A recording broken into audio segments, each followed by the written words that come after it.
Welcome to Classes of Mail. Before you listen, you should know that Alan Gigax is not in any sense an official spokesman for the post office, the NALC, or anybody else. His opinions are inherently his own and should probably be disregarded. Same for his guests. Any information you hear on this podcast could be wrong and should not be relied upon for any reason. Enjoy the show.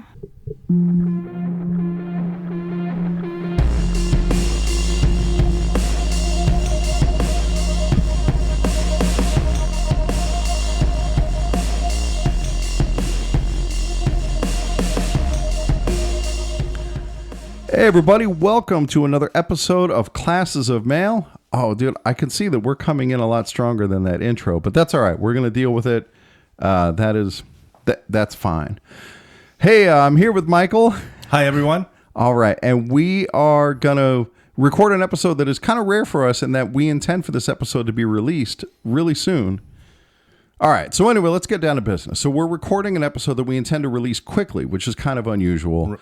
We're recording this on January 31st. Yeah, usually we record and then usually release it we'll do like 2 or 3 and then it takes like 2-3 weeks to right. The other episodes we're recording today, who knows when those are going to come out. But this one's going to come out right away because we have pressing issues that we're going to talk about.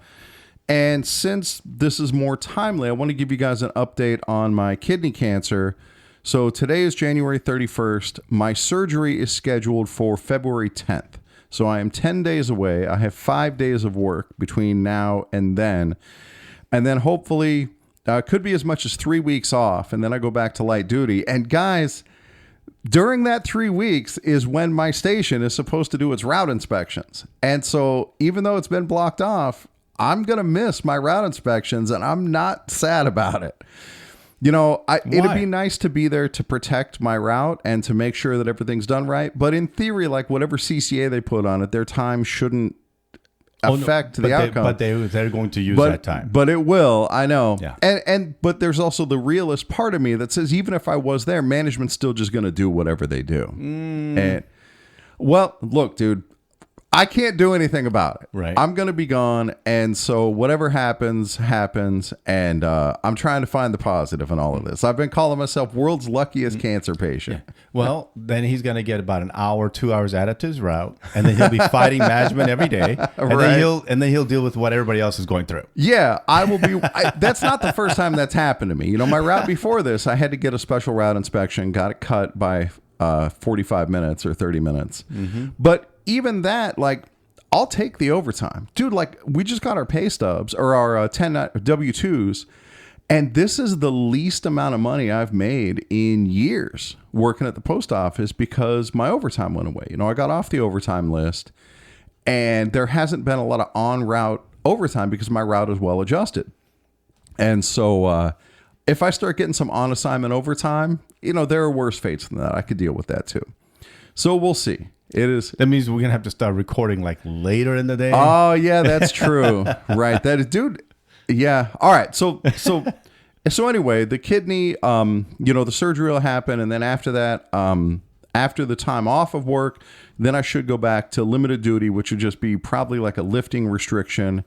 And that'll be nice, dude. I'll be like the old-fashioned mailman, just delivering my letters and flats. So we may not record anything for, what, a couple of weeks, 3 weeks? Yeah, so that's another reason that I wanted to do this. Because, like, in theory, I'm going to be sitting at home with nothing to do. There's no reason I can't podcast, but I don't know. You're not supposed to be walking around either. Well, you know, I saw some stuff that said that I should walk around at least some to prevent blood clots. But you'll be standing doing the podcast for 2 hours, 3 hours. I don't know if that'll we'll be see any what good. the doctor says. Right. So anyway, the release schedule may become irregular in the future. So we'll get a couple episodes today. All right, so that's that. But anyway, get better soon. Yeah, that is the plan. Right. So next, because we're talking about news, the post office right now has declared an interpretive issue on Article 15 or Article 17.4. And we just won an interpretive issue against the post office on people having their background checks come back bad after they've passed their probation. And the post office was just firing people right off the bat and not giving them access to the grievance process. So we won that. We can now grieve that if management removes somebody after their probation. So that's a good win. And I fully expect us to win this one too. But the case is interesting. So let me read what management wrote in their letter to arbitration Barner. Barner. Yeah, to say that, hey, we're going to take this, in front of an arbitrator.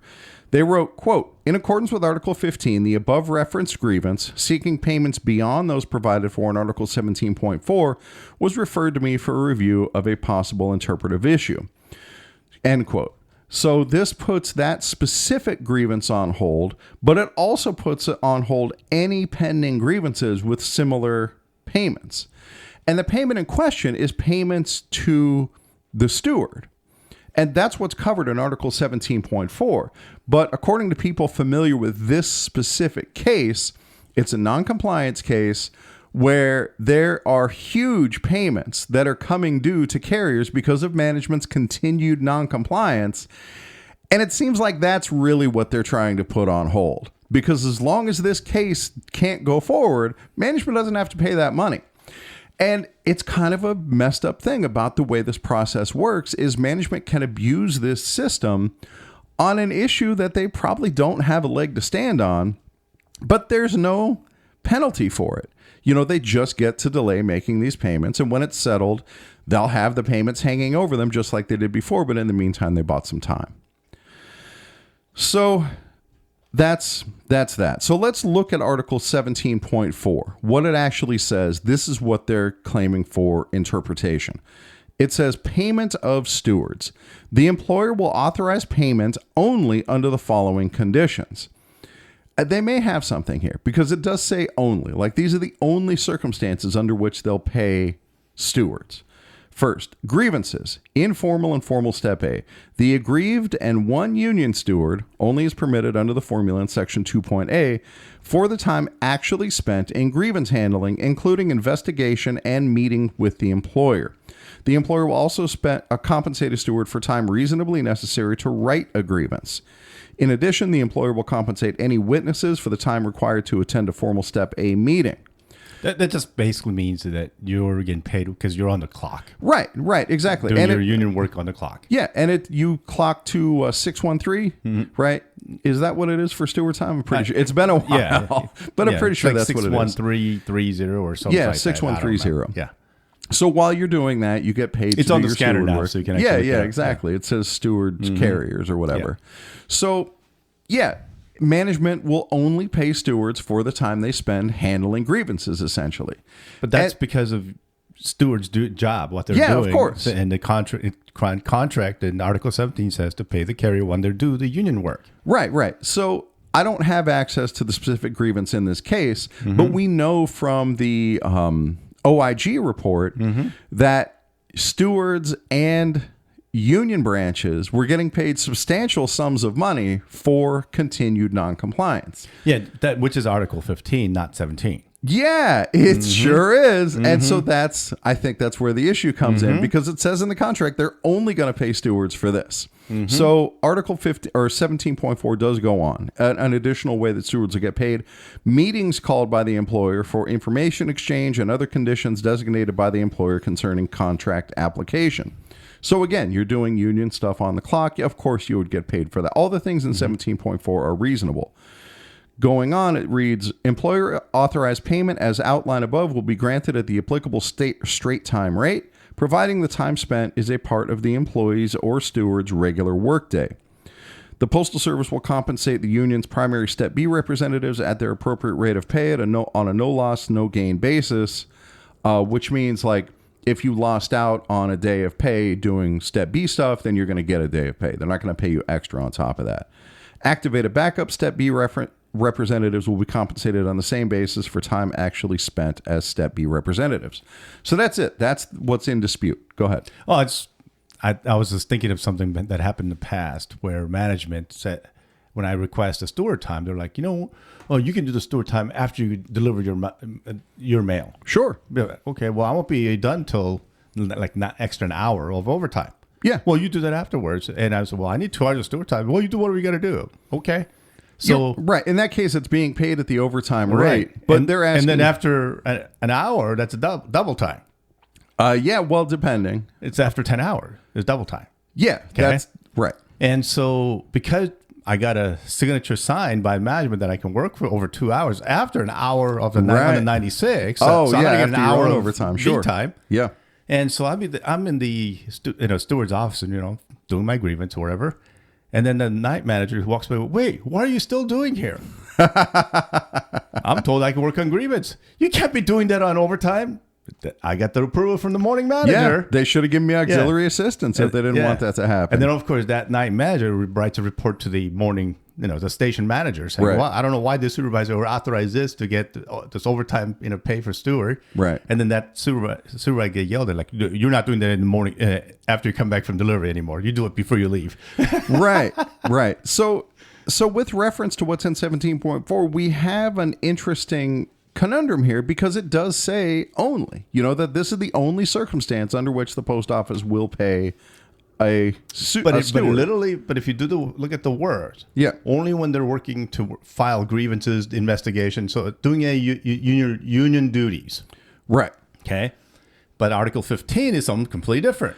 It is. And so it says at the beginning of 17.4, the employer will authorize payment only under the following conditions. Mm-hmm. In a grievance settlement, it's not necessarily the employer authorizing that payment. It's part of a grievance settlement because other parts of the contract lay out what your pay is for certain things. You get paid to work. And in a grievance settlement, you'll get paid for not working. And so I think the union has a pretty good case here, especially because what's happening is we have established grievance settlements. Well, they know that we got about 42,000 grievances at the higher level, right. And they're hoping that it's going to take months to settle, and so that they don't have to pay anybody. By then, that manager who's doing this, maybe he'll get promoted or go somewhere else, and they don't have to deal with it. Don't have to put that person's name on it. Yeah, sure. And in the meantime, we don't get that money, and it's a smart move by management. Like I can see why they're doing it. They know they're going to lose. Yeah, it's an abuse of the system, but for sure. Yeah, they're using the system so they don't have to deal with it. They're going to let somebody else deal with it, right? Which is this typical thing what the postal managers do all the time. So we can assume that this is a response to that OIG report that says, "Hey, you're paying out all this extra money." On top of regular settlements, punitive damages, essentially.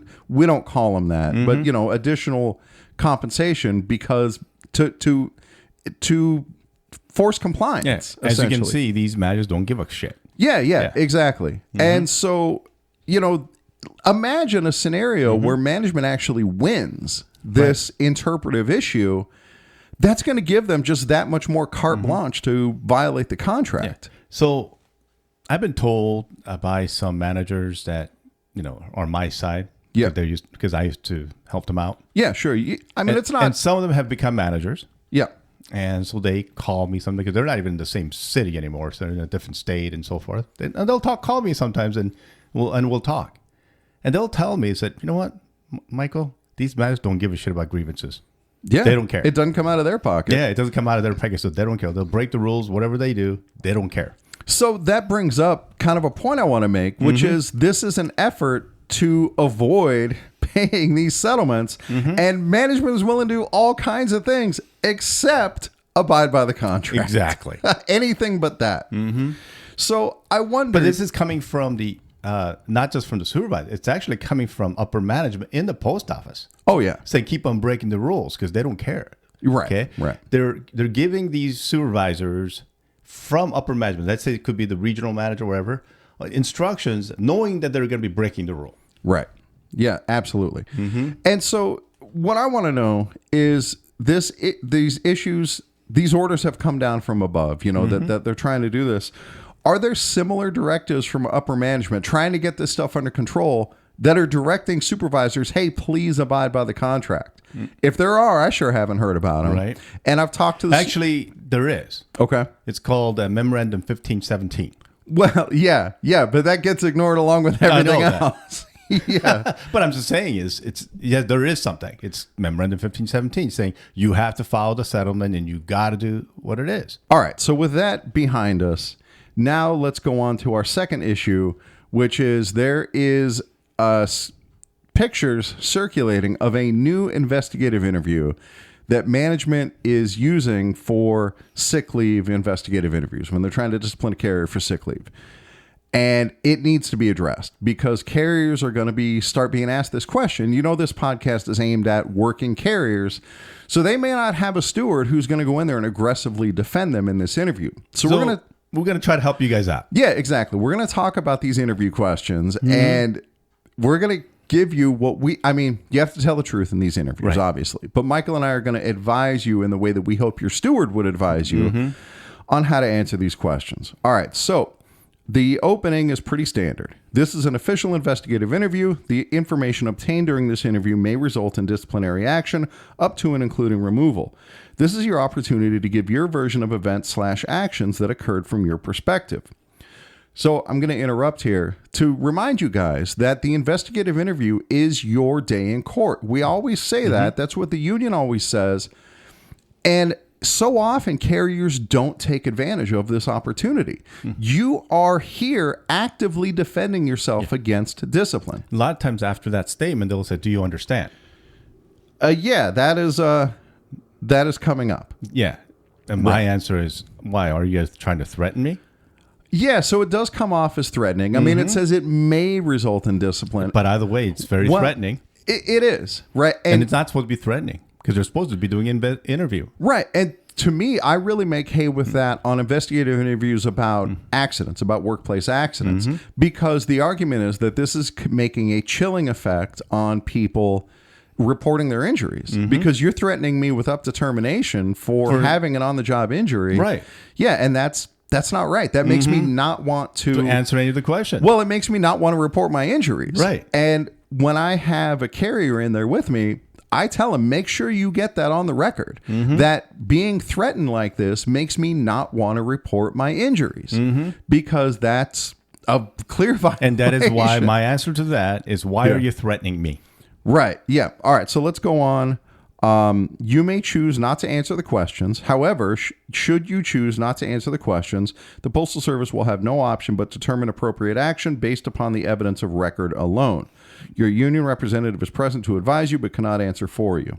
Basically what they're saying is, if you don't answer any of the questions, we're going to make the most dumbest move. Oh, we're just going to find you guilty straight up. Right. And in many cases, the steward will be able to argue the case just based on the evidence or based on how poorly management does their investigation, but that's for after the fact. You know, we're talking about in the interview. So again, this is your chance to lay out an affirmative defense. Yeah. I just want to add something to this, okay? Yeah. This is just an investigative interview.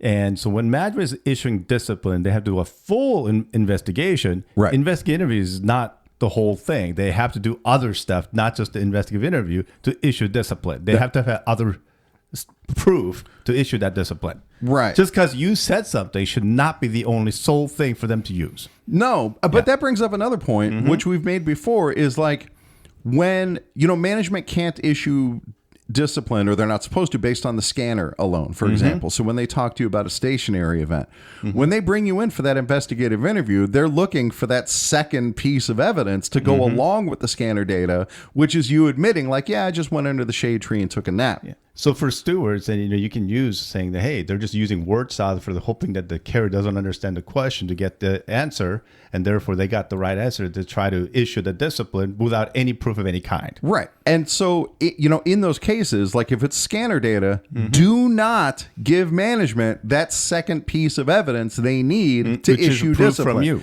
Right. Yeah. Do not corroborate that stuff from the scanner. Now, when we say you don't need to lie, but you also don't have to say anything about it. Yeah, either. you don't have to incriminate yourself. Right. Okay, so moving on, we go on to number 1. The Employee and Labor Manual, ELM, section 665.3 states, quote, employees must cooperate in any postal investigation, including Office of Inspector General. Employees must provide truthful and honest answers in postal investigations, and if it is determined that you were not truthful and honest in answering questions and or you do not cooperate in this postal investigation, you may be subject to disciplinary action up to and including removal from the post office. Do you understand these requirements?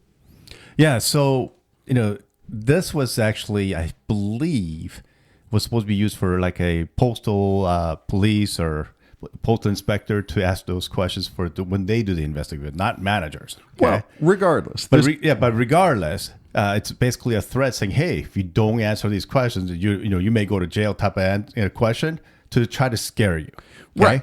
And I would say, yes, you should be cooperative. You should answer honestly. Yeah, As a steward, if you don't answer honestly, now I got two problems I got to worry about. No, so the answer on that is, I'll do the best I can. Yeah, right. I would say something like, I have every intention of answering truthfully and being cooperative or whatever it is. Right. That's fine. I got no problem with that.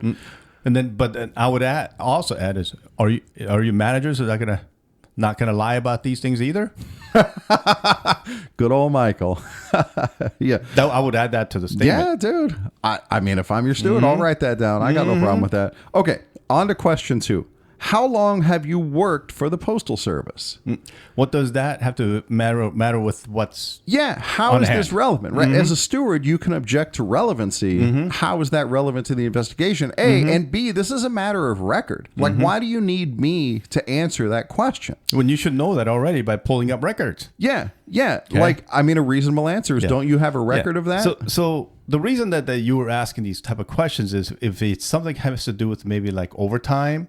Okay. Where your seniority ranking is, so that they'll find out where it's at. But this could be some like attendance, which that has nothing to do with your seniority.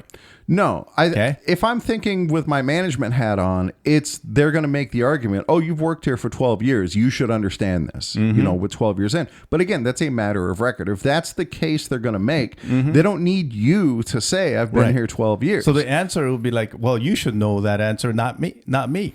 Yeah, like I don't have my personnel file in front of me. You know, something like that. I mean, I don't see any downside to just saying, around 20 years or whatever it is, but it's just stupid. Yeah.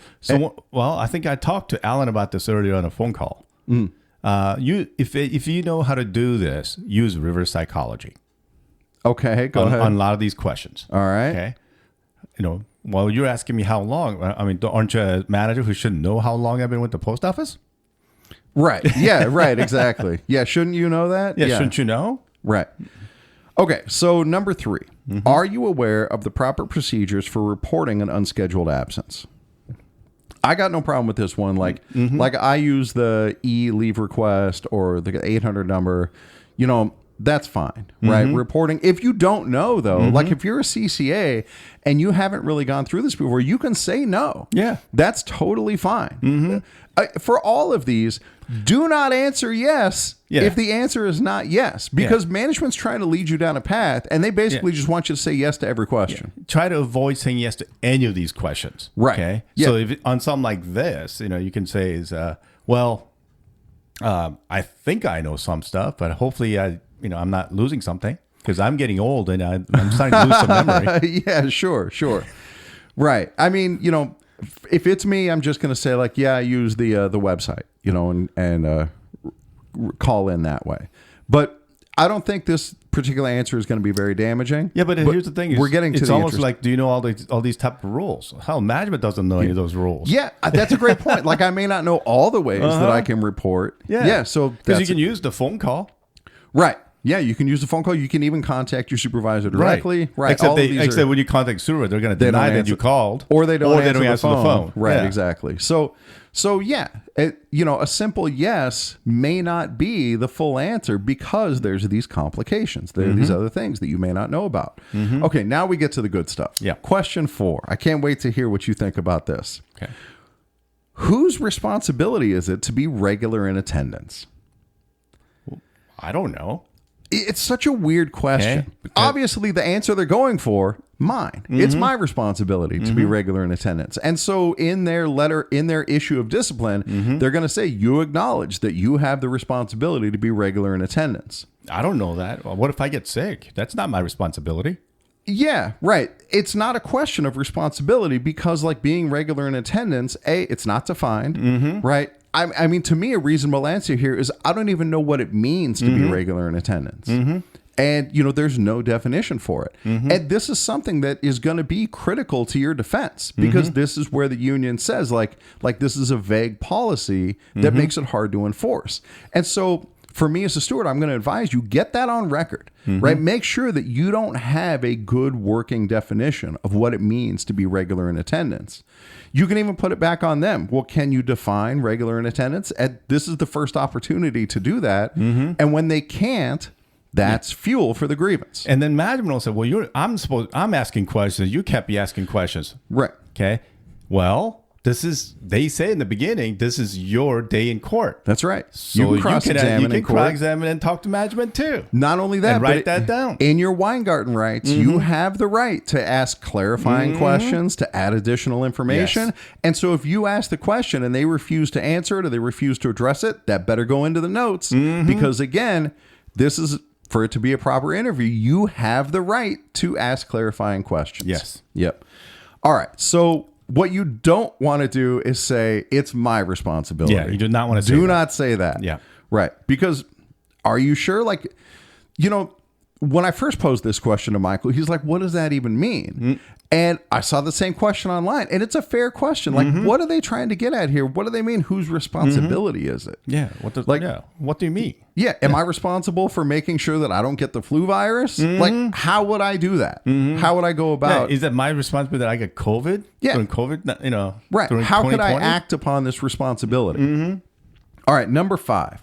Are you aware that you must make every effort to report to work when scheduled? I do the best I can. Yeah, exactly. I do make every effort. Yeah, to me, this question favors carriers because all you have to do is say yes, and I make every effort. Again, my recommendation: don't say yes to anything. Or don't say yes. Just say I make every effort. I make every effort. Right. Yeah. Right. And how are they going to fault you for that? And I've put that in my grievances where I say, like, when I'll interview the supervisor, what effort do you think the employee should have made that they didn't make? What effort is there that stops you from getting the flu that the employee should have done that you think they didn't do? It's not a question when of you effort. interview a manager, you also ask things like Article 14 stuff. Do you think it's safe for when a carrier has a flu virus to come to work? Yeah, exactly. Right. And how is that an effort issue? Right. They should not come to work in those conditions. Okay, next. Has management ever reviewed your attendance with you? If yes, by whom? And that's fine. I mean, it's a matter of record if they did an attendance review. But just like showing you right before the interview. Well, my answer to that is usually pretty simple. Not in the last few years. Yeah, not that I recall. I can't tell you the last time it was done. Right. I don't recall because I don't remember having one. Even if it was, a month ago, you don't know exactly when it happened. You don't know. When a management just goes around to each case and say, hey, you called in this many times and you called in that many times to each case, that's not an attendance review. No, because this is in context of the requirement in the ELM for like restricted sick leave, where they put you on notice and they're like, hey, we've got this attendance issue with you. They're supposed to give you instruction on how you can improve. No, attendance review also is they could be saying, congratulations, you're doing a great job not calling in. It's funny you mentioned that because I just had an attendance review yesterday, and that's exactly what the station manager said to me, was I don't see any issues here. You're fine. Go grab the next person. Right. Yeah. Okay. And here's the thing. Just like your station manager said, go grab the next person. Yeah, they're supposed to do it to everybody, not certain individuals. Right, So one of the issues that was happening at my station was that anybody who called in sick, they were just saying they were doing attendance review because they went to them to give them just a paperwork that says return to work. Oh, the return to work package. That is not an attendance review. And they say that's the attendance review. And they'll put that in the your letter of warning key indicator report. Oh, yeah. And lying about it. Right. Yeah, so that's why you want to make sure you give a good answer here. For me, if I were having this interview today, I would say, I just had one yesterday and the station manager told me I was doing fine. Because you're trying to defend yourself here. So that works in your favor in that situation. All right, number 7. When was the last time you were made aware of the status of your attendance? Like, to me, there's another question that needs clarification. What does it mean to be made aware? Like, I showed up today and I'm aware that I'm here. So was it today that I clocked in? Yeah. Well, I don't even know what status of attendance means. Right. Exactly. Yeah. And that's a worthwhile clarification question is what do you mean by the status of my attendance? If you're talking about like, are you at work today? Well, you see me. I'm at work today. Yeah. That's the status for the day. Right. So I guess right now I'm aware of the status of my attendance. Yeah. Right. What they're going for here is like, have you been put on notice that your attendance is a problem? Yeah. Never say that. That's why you never say yes. Because that's what they're looking for. So in there, you're going to use an answer like, the way the question is worded, I mean, I'm here today. That's the latest status of my attendance. Yeah, never implicate yourself in anything. Right. Yeah, that's like exactly I said, right. Like they said, that this is your day in court. Sometimes silence is golden. Instead of implicating yourself, don't say nothing. Yeah, you don't want to implicate yourself, right?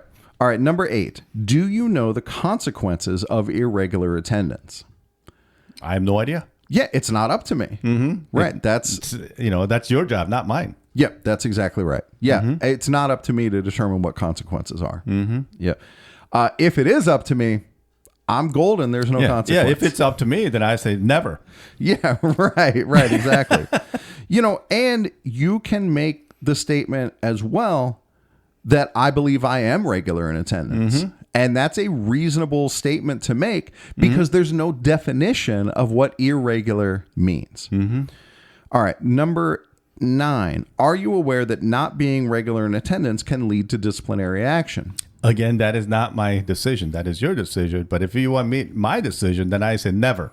Right. And additionally, how can it lead to disciplinary action when there's not even a definition of what regular in attendance means? How are you going to hold me to a standard that we don't even know what that standard is? I'm just saying never because, we do have a sick leave program that we have the benefit of using. Yeah. So if you're talking about any type of discipline, I don't think there should be any because I'm just using the benefit that we have in the Postal Service. Right, exactly. Yeah, so I'm going to keep saying it. In this interview, you are actively defending yourself. That is what you are here to do. Yep. And so do that. And then as a steward, if you have a carrier who seem to not understand these questions, right, you can also say, hey, I need to stop this moment. I'm going to have a conversation with my carrier. Yep. And we're going to go out and we're going to do for a minute or two, and then we'll come right back. That's and then you exactly talk right. about that question and let the carrier know this is what it means. Right. Yeah, I will do that all the time. Don't answer that. We're going to go outside and talk about it really quick, and then you come back in and they can answer the question. Right. You can't feed them an answer, but you can certainly advise them. And that is your role as a steward, is to advise them. All right, number 10. During your employment with the Postal Service, have you ever been disciplined for your attendance? If yes, what level of discipline was issued? I don't know. Why don't you look it up? Yeah, right. This would be a matter of record. And, the way these things go through the grievance process, it's reasonable to not know. And including management puts discipline that you don't know anything about, that you never even signed for, because they'll write down refuse to sign, and then they'll post it in your that does personal happen. record. That does so happen. you don't even know it's in there. Yeah. And so, not that I'm aware of is a reasonable answer. Right. But if you said that you're aware of, and then that's in there, there's a see that he knew or she knew. Right. He had been put on notice. And that's what they're trying to establish here, that you've been put on notice. Yeah. The fact is, even if you have been issued, you could have been issued a 7-day suspension. Is it still in your record? I don't know. Right. And here's the thing, too, is any grievance settlement that you had that says time served for 6 months and 7-day suspension, it ends on this day, and it never got rid of. But just because you said that you know what's in the file, now you're telling management that even though it should be gone, it's still there. Right. So you're essentially reactivating your 7-day suspension at that point. So your discipline file should be clear as far as you know. Because, again, if it's unadjudicated, you don't know the status of it. Right. So the best answer is that's your job, not mine. Right. Yeah, I don't have access to my discipline record. Actually, you do. Actually, you do. Do I? Yeah, because you can go to Light Blue, look at your personal file, and any discipline that's active, they're supposed to put it in your file. Okay, well, in that case, I haven't looked at my... There's a lot of managers who don't do that, which is fine, which is great. Right. But they're supposed to put it on file, and then when it gets settled to be removed on this day, they're supposed to remove it on that day. That's the process. That's how it's supposed to be done. But most managers don't do that, which is fine for us. Yeah. Look at me learning stuff here. So then my answer to that would be instead, I haven't looked at my personnel file. I have no idea what's in there. And to put it back on them, like you like to do, I would think that's something you would know. Why are you asking me? Yeah, exactly. Right. Have you not looked at my file? Yeah. All right. Number 11. Are you aware that employees are required to work for their scheduled tour on time? Say that again. Are you aware? And this is... Okay, I'm going to say it again and then go ahead. Yeah. Are you aware that employees are required to report for their scheduled tour on time? I don't understand that question. Well, it's a leading question. Yeah. Right. It's a prejudicial question because, they're leading you to, you want to say yes. Yeah.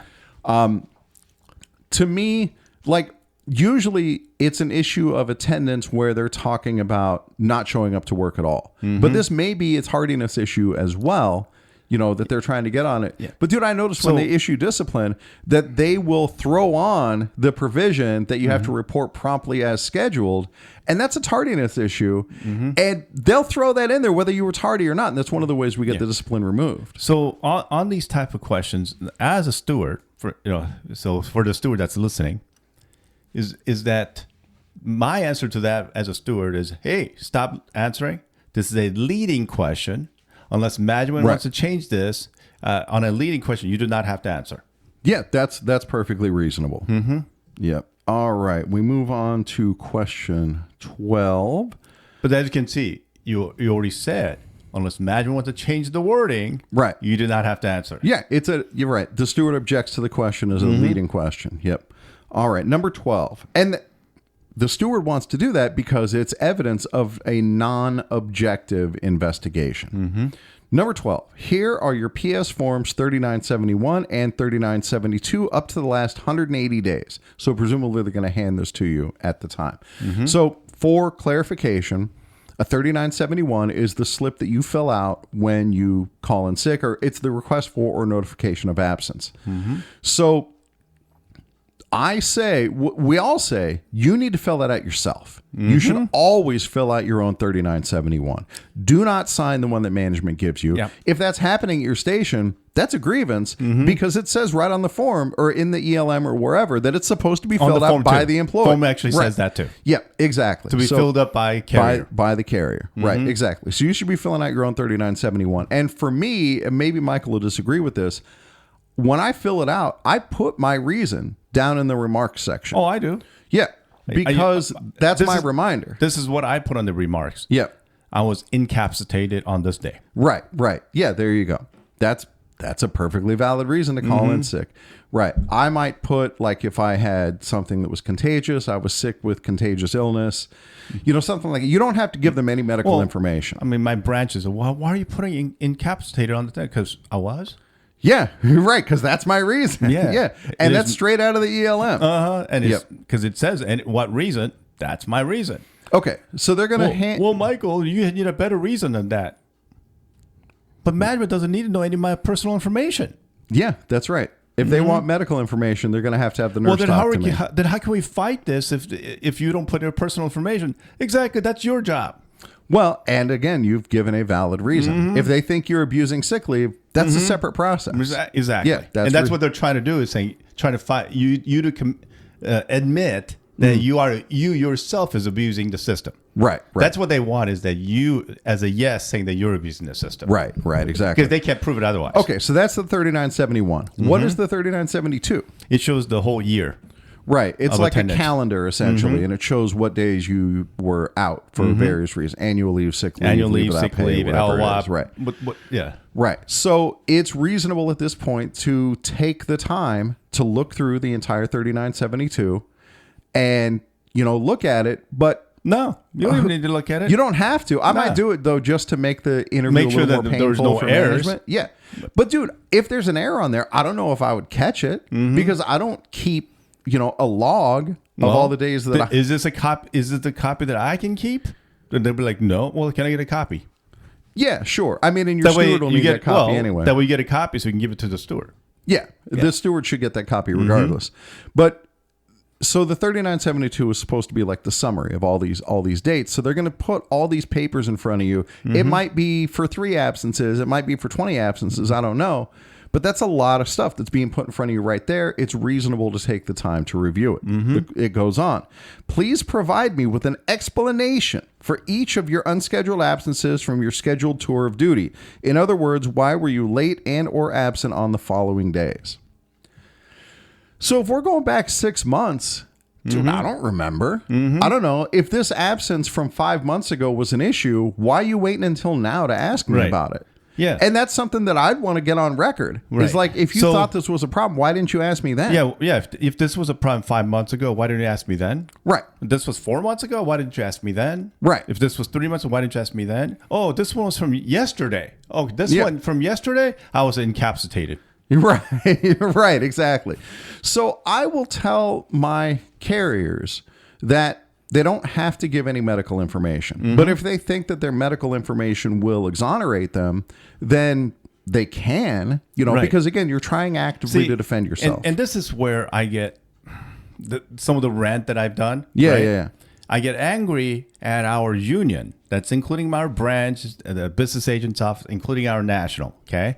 When they settle on any of these attempts discipline for 6 months, a year, when management showed zero proof of abuse of sick leave, zero proof, right? And yet they keep settling it to 6 months or a year. So what they're saying by agreeing to that is that they agree that your carrier abused that system, yet there was no proof. That's exactly right. Okay, and that's where I get angry at when they settle to the stupid shit. Yeah, settling for a lesser time just means that the union agrees this is valid discipline. Right. But it's not. No, because management still, just because a carrier said yes to something is not proof.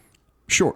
Well, management has to prove that you're abusing the sick leave, that you need discipline. With the full investigation. Right. That they haven't tried other corrective action. Right. There's all these hurdles that management has to clear. Now, don't get me wrong. There are incidences where somebody was at a concert or wherever, and the news media was putting something in the news, and you got the most unluckiest video ever where they put your face in that news. You're like, oh shit, right? I remember one time that happened to me. I was at this Coldplay concert with my side piece, and I got put up on the video. And I'm like, oh no, I'm gonna get in trouble. Yeah, but that's at the concert. I'm talking about like the news where everybody can see it. Well, that one went on the news. You know the one I'm talking about. But anyway, all right. So, additionally, can you explain these absences? Well, it says right on the 3971, illness, my condition.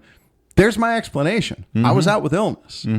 And what other explanation are they looking for? Are you asking for my private medical information? You're under no obligation to provide that. Yeah. Now, here's the thing. This is where... But no, hold on. Okay. What additional explanation are they looking for? Right. And it's a reasonable question for the steward or the carrier to ask, because it already says on here that I was out with illness. Or I was incapacitated. Well, yeah, but I'm saying like just the box that's checked on the 3971 says illness. Yeah. So I'm going by what our branch is doing. Okay. Well, Michael, you shouldn't have that incapacitated in the comments, and why don't you tell management your personal business so that you can get off this thing, so that they don't have to do the work. Right. Okay. But you got to remember, this is management's responsibility to prove that you're abusing sick leave. Right. Yep. And that's where it bugs the crap out of me is that, was it Michael, how about you actually do your job as a steward or a union officer at the Formal A, because you have the right to go investigate. Okay. Right. At that point, you have the right to go and interview the carrier to make sure to what the reason was about. Okay. And so you say, hey, this carrier was out because of some illness, without notifying what illness it was, or something like that.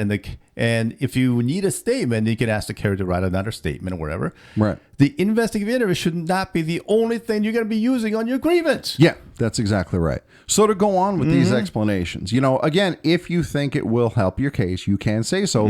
Like if I put on there that I'm out with the flu, I'm going to ask management back during this. On this day, it says I was out with the flu. Do you think I should have come to work while I had the flu? Put them on the spot. Yeah. And if they say yes, then as soon as you get out of that investigative interview, go fill out a 1767, the safety hazard. And the issue is management is instructing me to come to work when I have the flu. Yeah, when I have an infectious illness. Yeah, and this creates a safety hazard for everybody. Yep, that's exactly right. All right, moving on. Was documentation requested from the Postal Service for any of these absences? I don't know what documentation you want.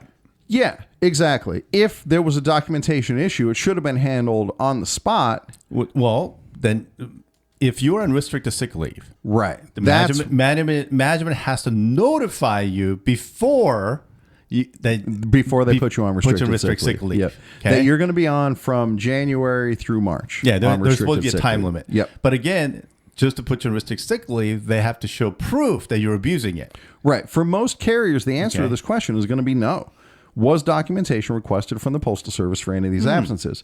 So If it was an absence of more than 3 days, it might be yes. so the stuff that we're talking about from the ELM Yeah. basically says, first, before you put the carrier on restricted sick leave, they have to have proof that you're abusing the sick leave. Then they put some restricted sick leave, and then they want your doctor's notes. And so if you bring the doctor's notes, then there is no discipline whatsoever. Right, because you're fulfilling the requirement. You're showing it was a legitimate illness that Right. was not an abuse of sick leave. Yeah, So that's there right. should be no discipline coming for any sickness unless Right. somebody really is abusing it. Then it can't get the doctor's note because you can't go to a doctor. So if your answer is yes, that was documentation requested? If yes, did you supply the documentation as requested? So maybe you did, maybe you didn't. Yeah. Well, if you were gone for more than 3 days, so 4 days Yeah. or 5 days, and you did go see a doctor and you were in Right. You emergency or provide that something, documentation. and when you as a carrier, if you know that you were out for more than 3 days, make sure before you leave the hospital or whatever to see if you can get a doctor's note that Right. covers the days you were there. Right. And then when you come back, usually you fill out 3971. I've seen most carriers do this, and then hand the copy of the doctor's note and gives it to management. But here's the thing: Yeah. never give the original copy of your doctor's note to management.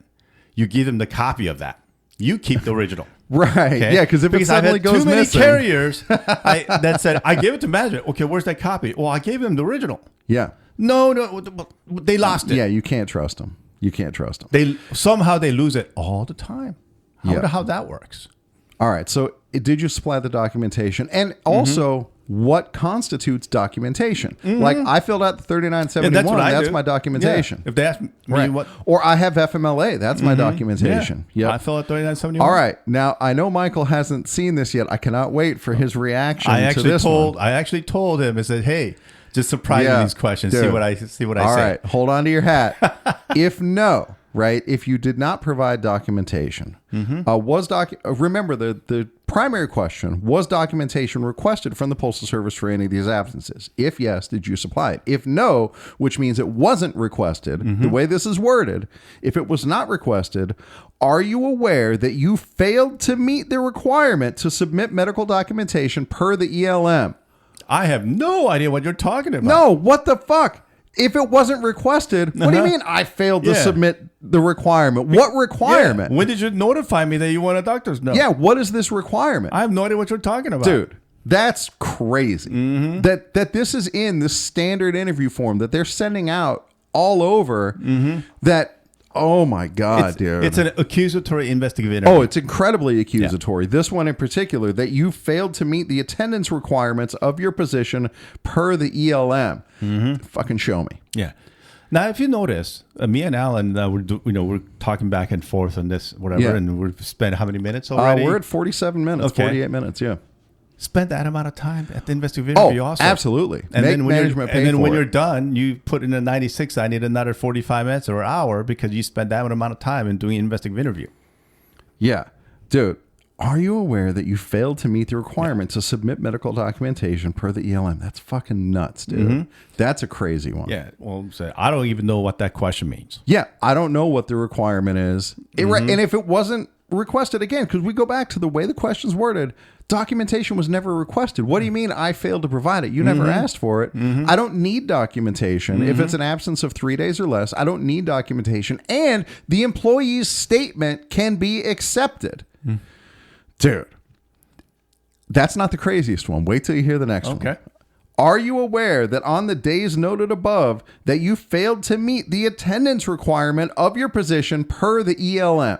I am not aware. No, I'm not aware of that either. What attendance requirement? Yeah, I'm not aware. What is the specific attendance requirement?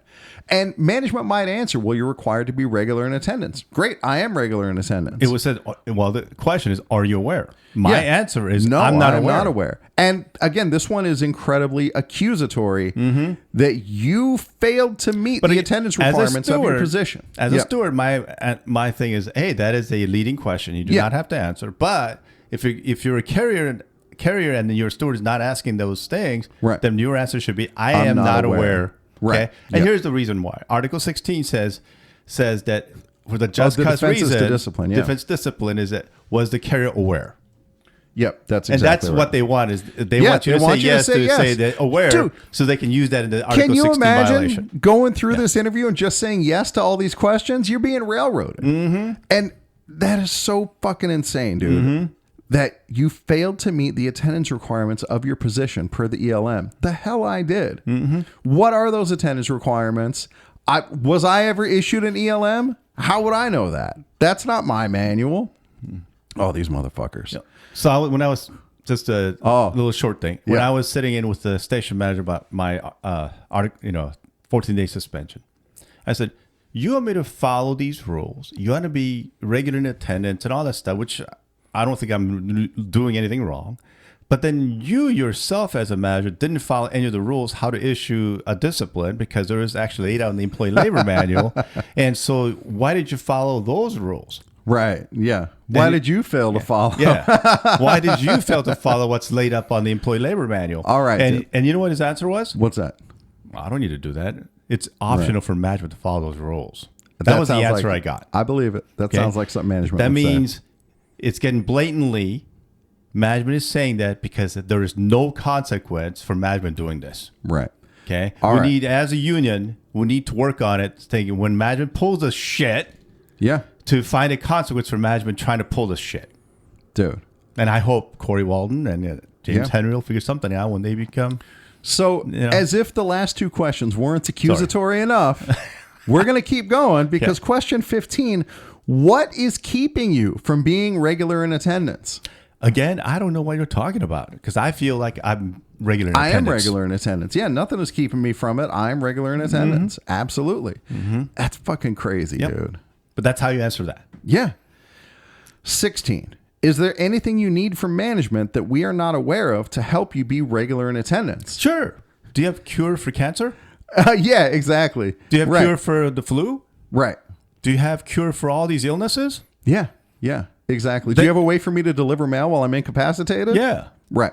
Do you have the cure for every disease that's known to man? Right. You know what else would help? A really clear definition of what regular in attendance means.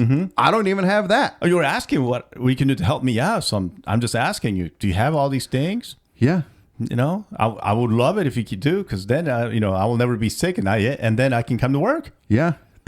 Dude, these motherfuckers.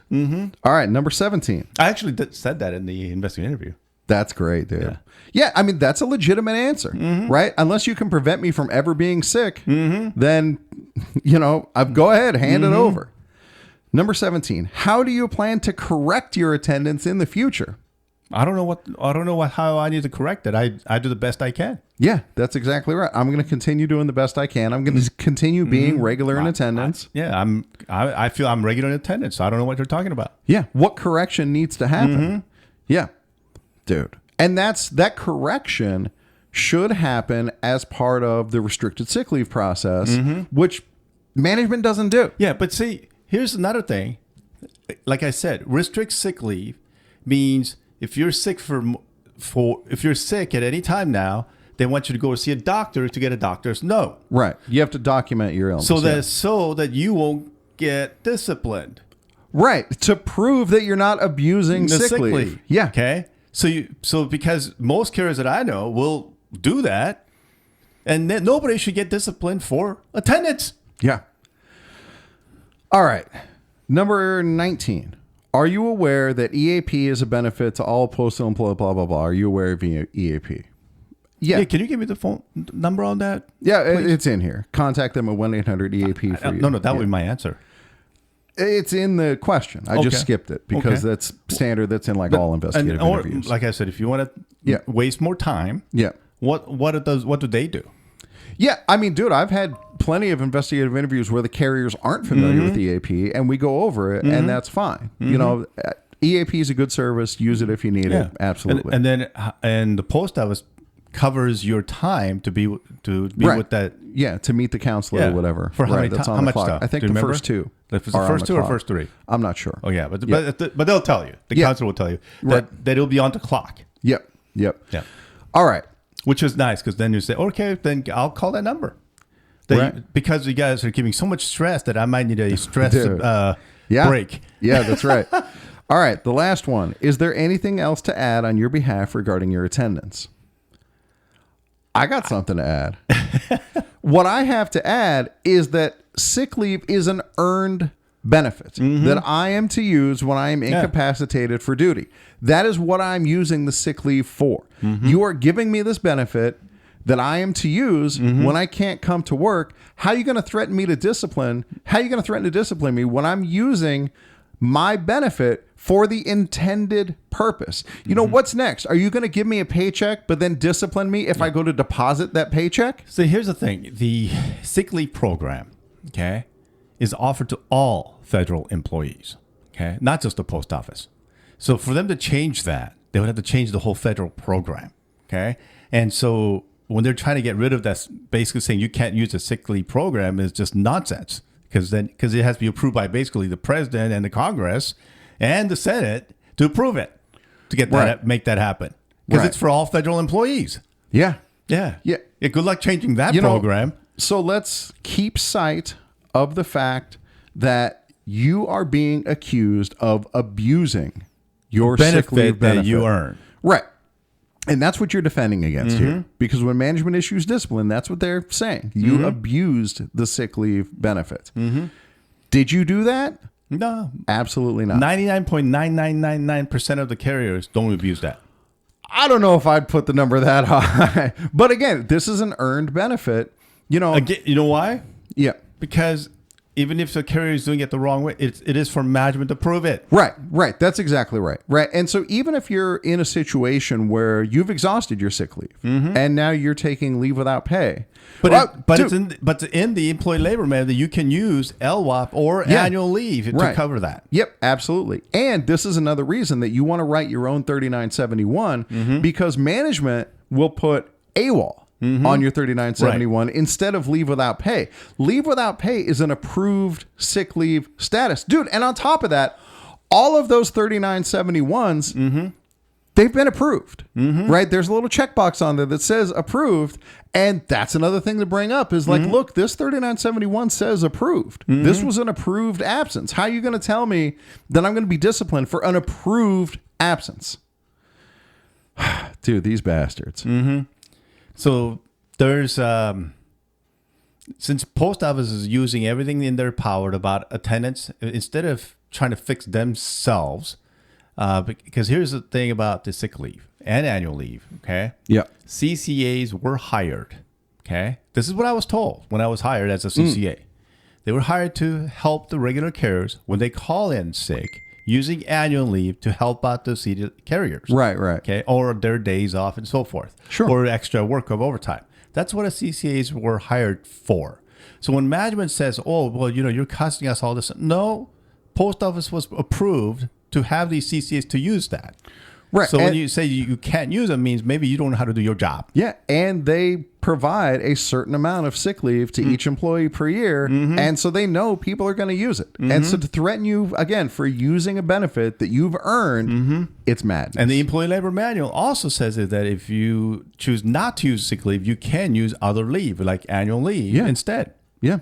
Or leave without pay. Or if you're on annual leave and you get sick, you get switched that to sick leave. Yeah, that's true. Those are all in the employee labor manual. Yep. All right. We're coming up on an hour here. Yep. We have covered the questions and hope this helps everybody out. Yeah. If you get called in, give them hell. Yeah. And for people who listen to us, I hope this is good for you guys.